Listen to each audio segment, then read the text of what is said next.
രണ്ട് കാര്യങ്ങളാണ് എൻ്റെ മനസ്സിൽ വരുന്നത്. ഒന്ന്, ശ്രീ പിണറായി വിജയൻ ഭരണമേറ്റ ശേഷം ഇവിടുന്ന് ബഹ്റിനിലോ ഏതോ ഗൾഫ് രാജ്യങ്ങളിൽ പോയി അവിടെ ഒരു പ്രഖ്യാപനം നടത്തി. ഗൾഫ് രാജ്യങ്ങളിൽ എന്തെങ്കിലും കാരണത്താൽ ജോലി നഷ്ടപ്പെട്ട് കേരളത്തിലേക്ക് ആരെങ്കിലും വന്നു കഴിഞ്ഞാൽ എന്തോ 6 മാസത്തെ അവരുടെ ശമ്പളമോ എന്തോ ഇവിടെ ഫ്രീ ആയിട്ട് നൽകുമെന്നോ മറ്റോ അങ്ങനെ എന്തോ വിധത്തിലുള്ള അവർക്കൊരു സഹായം നൽകുമെന്ന ഒരു പ്രഖ്യാപനം നടത്തി. പക്ഷേ ആ പ്രഖ്യാപനം നടത്തിയതല്ലാതെ അത് നടപ്പാക്കിയില്ല. അതിനുശേഷം പിന്നീട് ഇങ്ങോട്ട് അതുപോലെ നോക്കുകൂലി നിർത്തലാക്കുമെന്നൊരു പ്രഖ്യാപനം നടത്തി. അടുത്ത കാലത്ത് നമ്മളൊരു വീട്ടമ്മ ടൈൽസ്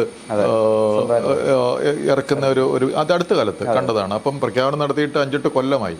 അപ്പോൾ ഇദ്ദേഹം പ്രഖ്യാപിക്കുന്ന ഒരു കാര്യവും നടത്തുന്നില്ല, വെറും പ്രഖ്യാപനങ്ങൾ നടത്തി ഇങ്ങനെ മുന്നോട്ട് പോവുക. ഈ പ്രഖ്യാപനങ്ങൾ നടത്തുമ്പോഴത്തേനും വലിയൊരു മീഡിയ കവറേജ് കിട്ടും, ജനങ്ങൾ അപ്പോൾ ഒരു പ്രതീക്ഷ ഉണ്ടാക്കും. അങ്ങനെ പ്രതീക്ഷയിൽ നിന്ന് പ്രതീക്ഷയിലേക്ക് ജനങ്ങളെ കൊണ്ടുപോകുന്ന ഒരു PR വർക്ക് നടത്തുന്ന ഇതിൽ പ്രാവീണ്യമുള്ള ഒരു വ്യക്തിയാണ് അദ്ദേഹം.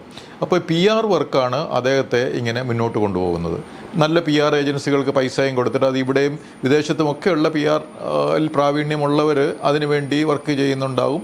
അതുപോലെ ഈ ഒരു അഴിമതി സിസ്റ്റത്തിൻ്റെ ഗുണഭോക്താക്കളായിട്ടുള്ള കുറേ വ്യക്തികളുമൊക്കെ ഇതിനു വേണ്ടി വർക്ക് ചെയ്യുക. കാരണം ഈ അഴിമതി സിസ്റ്റം കണ്ടിന്യൂ ചെയ്യണമെങ്കിൽ ഇതുപോലെ മുന്നോട്ട് പോകണമല്ലോ. അഴിമതി സിസ്റ്റത്തിന് ഒരു കോട്ടവും തരാതെ മുന്നോട്ട് പോകേണ്ടത് അഴിമതി നടത്തുന്ന കുറേ ആൾക്കാരുടെ അത് ഈ നാട്ടിൽ ബ്രെയിൻ വാഷ് കമ്മ്യൂണിസത്തിൻ്റെ ഈ പാർട്ടിയുടെ PR വർക്കിൽ വീണു പോകാത്ത ആളുകൾക്കൊക്കെ അത് ആരൊക്കെയാണെന്ന് എന്താണെന്നൊക്കെ കൃത്യമായിട്ട് മനസ്സിലാവും.